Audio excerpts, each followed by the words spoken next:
I really think I'm going to try to find the time this week. I want to do a video on Caleb Williams. So watching that game, it was an awful football game. There was 21 accepted penalties. Yes. The third quarter was 55 minutes real time. It was brutal. Okay. The Bears defense was excellent.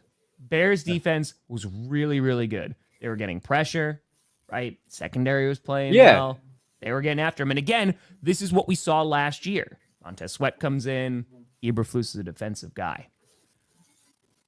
Let's look at the offense, though. And this is why it was a terrible game, because the Bears were playing great defensively, and they were stopping the Strouds. And then their offense, when they got on the field, couldn't do diddly squat, right? And kudos to the Texans. Texans played a good game. But the Bears' offense, O-line, god-awful. Caleb Williams, god-awful. No real run game. Shane Waldron, the play calling, god-awful.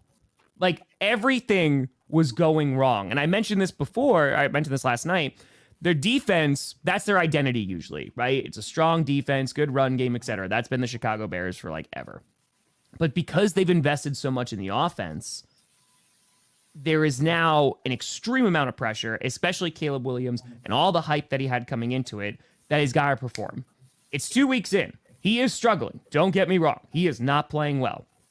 However, behind a bad O-line, bringing in Shane Waldron, who Seahawks fans were like, oh, bye. Don't let the door hit you on the way out. Yeah. Bring him in as your OC. Like, it just and again, just the expectations with Stroud doing it last year and all this great stuff and the great season that he had. It seems like right now there's a pressure cooker and we're only at week 2. And at some point we got to take a big step back and be like, hey, listen, I don't know if Caleb's going to be the guy. You see the flashes 100%, but everything for that offense right now is not going well. It's mirroring the Broncos. And when Seahawks fans tell you they're happy to get rid of someone, you better listen. Yep.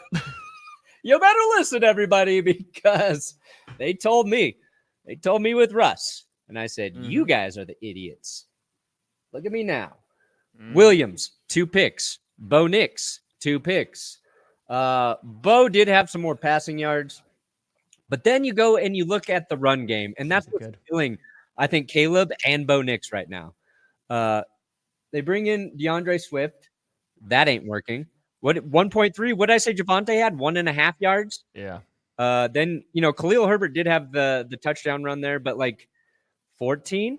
15. It's their first offensive touchdown of the season, by the way. 17 rushing attempts. Yep. Cool. Yep. And I don't know if Caleb, he has 5 carries, right? But I don't know which of those are from any like designed runs versus like just scrambling, deciding to run. Bo Nix had a designed run in the Broncos game. Nice big gain. And I said this, like we had Bo Nix do a run and we had Tyler Beatty came in. I cannot not call him Batty. Tyler Beatty came in, 1 play, 16 yards. Never touched the ball again. No more designed runs for Bo Nix. Like, when these guys are young and they're athletic, give them some easy designed plays where they can use their legs and they can pick up first downs. And it's the same problem right now. And maybe like it's similar, like you're worried, oh, maybe our offensive line isn't good enough to really rely on that. But you just gotta figure it out, because it's so funny too, because I was like, they're making CJ Stroud kind of look pedestrian.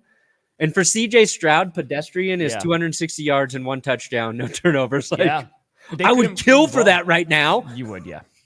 What I think is starting to get frustrating, and now I completely understand you, I think, Perna, because you were talking about Russell Wilson last year and all the throws behind the line of scrimmage and all these just little, just like, crappy.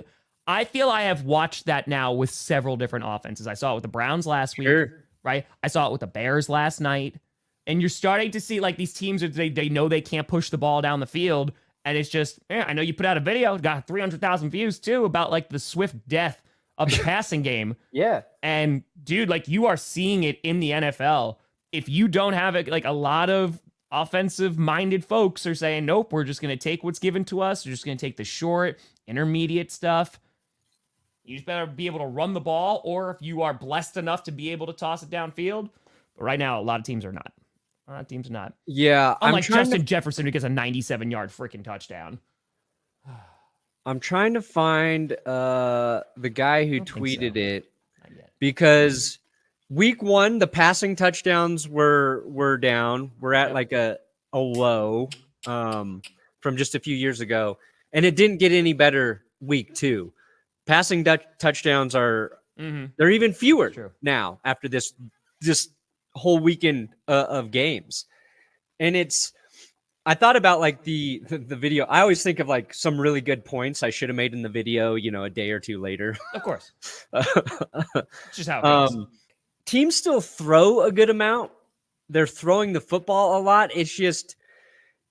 It's not nearly as effective. And they're throwing fewer touchdowns. There's fewer big plays. But like sometimes it doesn't feel like that because we're going to see Derek Carr this week. It's like he had some big throws, some big, like huge plays. You look at the Lions early in that game, there's a big throw to Jamison Williams, but then the rest of the game is not like a lot of huge movement. So it takes its toll on you. It becomes really boring after a while, and you need a quarterback who can sometimes extend a play to get that guy open. Or let that guy buy some time to get open. And there's just a lot of teams that don't really have that. Once you think you have your QB, if you don't have that line, then you gotta invest and build that offensive line.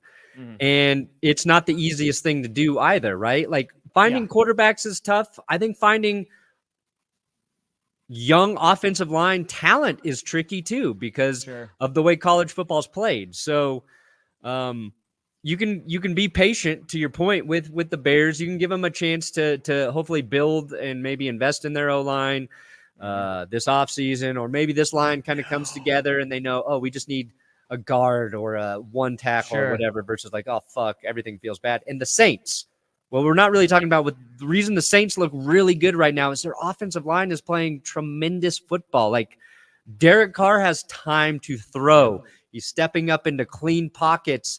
And that's why, like, I would be willing to bet if you go and look, like they've got to be one of the best graded offensive lines right now.